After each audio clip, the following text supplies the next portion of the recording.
You know, it's funny when I look at the biggest areas where people have been cutting back, it's 40% of Mint users say they spend less on restaurants and cook more at home.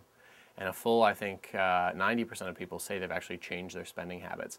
So I think, at least for people in their 20s and early 30s, the biggest problem area is probably restaurants, coffee shops, and sort of your going out budget. Getting lunch every day, getting coffee in the morning or the afternoon every day, those sort of daily habits that maybe you don't realize. So sometimes I wonder from a psychological perspective if people have sort of a food and beverage addiction. I'm typically a just drink water kind of guy. I was a bodybuilder in high school, so I used to food to me was there are this many grams of carbohydrates and proteins, and I need these micronutrients in order to grow and to be fit, and I ate in order to live, not live in order to eat, and I think most people are the opposite.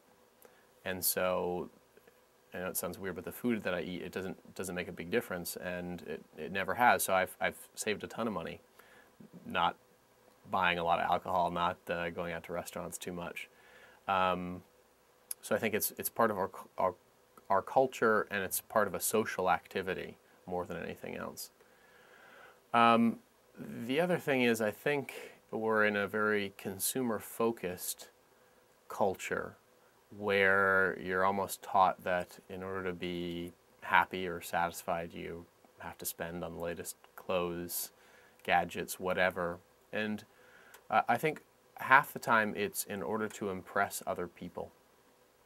You know, the way you dress, or the car you drive, or what you spend, it's to impress other people with how, I guess, successful and rich you are, but you're not, and you shouldn't. And who gives a damn what other people think anyway? So that mentality, I think, is very destructive. It's the mentality of being a second-hander, of caring too much what other people think. I know it's an odd thing to say maybe when we're talking about the psychology of saving, but I think that has more to do with it than anyone imagines.